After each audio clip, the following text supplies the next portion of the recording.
Welcome back, everyone, to today's Explainer. I am so thrilled to have you here, because today we're unpacking something massive, the shifting balance of global power.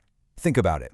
Just 20 years ago, the US accounted for about 30% of global GDP, while China sat at barely 4%. Fast forward to today, and that gap has closed dramatically. It's like the global board is being reorganized right before our eyes. We're going to stick strictly to the facts here, map out the major players, and figure out exactly how this deeply interconnected new web of influence actually operates. Let's get into it. So who runs the world today? A few decades ago, you probably could have given me a very quick one-word answer. But today, well, that question is the ultimate puzzle. The balance of power is actively shifting in real time. We're moving away from a single dominant force into this incredibly intricate web of competing and sometimes cooperating nations. Our goal today is to give you a crystal clear mental map of how this whole new system works. Okay, let's dive into this roadmap. First up, America as the established superpower. Then, the challenge of China and Russia. Third, India's growing global role. Fourth, major global issues. And finally, the New World Order. Let's start with Section 1, America, the established superpower. To really wrap our heads around the current global dynamic, we have to recognize the sheer scale of the United States' long-standing influence. I mean, American power is deeply embedded across so many interconnected sectors. We're talking about an economy that drives nearly a quarter of all global wealth, and militarily, the footprint is unparalleled. Roughly 750 bases spread across 80 countries, that's huge. Plus, the US has absolute pioneering leadership in technology, especially when it comes to designing the advanced semiconductors that literally power our modern world. And it doesn't stop at domestic strength. The US plays a foundational role in global institutions like the IMF and the World Bank, and anchors a sprawling network of security alliances like NATO. This right here is the bedrock of the established global structure.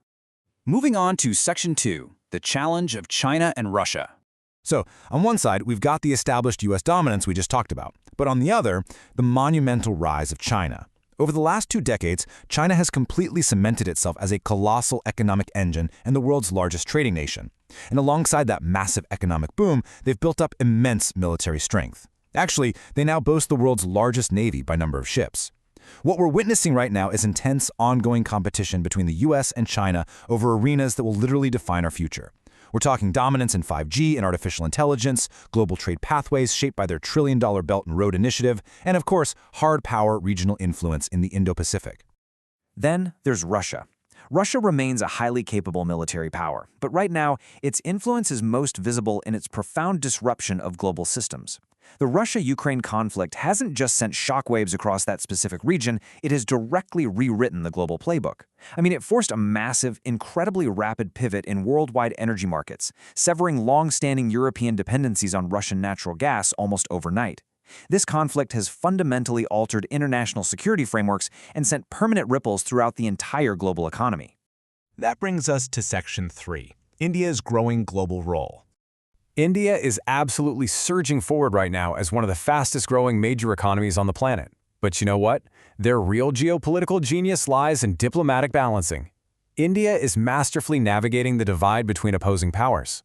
For instance, they're an active strategic partner in the US-led Quad Alliance in the Indo-Pacific, while simultaneously acting as one of the largest global buyers of discounted Russian crude oil. They aren't just picking a single camp. And because of this pragmatic strategy, India is rapidly expanding its sovereign capabilities in defense, they're launching historic lunar missions through their space program, and quickly becoming an indispensable hub in the global tech sector.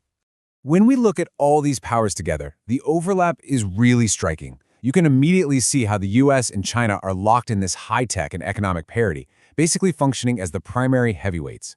Meanwhile, Russia leverages its military and resource disruption, and India utilizes its massive demographic growth and strategic neutrality to act as the ultimate swing state. You see, the world is no longer a one-player game. It's an intricate matrix where economic reliance directly collides with military and technological ambition. All right, Section 4, Major Global Issues. Look, these nations don't exist in a vacuum. They share the same planet and the exact same existential, high-stakes challenges. We're talking about managing climate change, the shifting geopolitics of the energy transition, international security, the dawn of AI, and global trade. Across every single one of these issues, these major powers are engaged in a constant, incredibly delicate dance. Take the US and China, for example. They might compete fiercely by restricting the export of cutting-edge AI microchips, but at the exact same time, they're forced to cooperate on securing the global maritime shipping routes that both of their economies desperately depend on. It's fascinating. Let's wrap things up with Section 5, the New World Order. Today, no single country controls everything. That right there is the defining reality of modern global politics. We are no longer living in a unipolar world. Moving forward into the coming years and decades, America, China, India, and other rising powers will be forced to interact, negotiate, and, inevitably, compromise to build the structural foundation of this new world order. Now you might be thinking, why does this matter to me? Well, understanding these global politics isn't just for diplomats. It is absolutely essential for you. The shifting balance we've explored today directly impacts your everyday life. Think about it. A semiconductor trade restriction halfway across the globe translates directly to delays in manufacturing the car you want to buy or sudden spikes in the price of your next smartphone. It shapes the environment for local business, dictates the cost of energy heating your home, and ultimately determines the security and economic prosperity of our collective future. I want to leave you with a final thought to mull over. Knowing what you know now about the US, China, Russia, India, and the intense competition over everything from AI to energy, how will this new multipolar world order impact your personal future? It's a huge question, and definitely one worth deeply considering. If you found this breakdown helpful, and you enjoy this structured way of grasping complex topics, please make sure to like this explainer and subscribe to the channel so we can keep diving into the facts together. Thank you so much for learning with me today, and I'll catch you in the next one.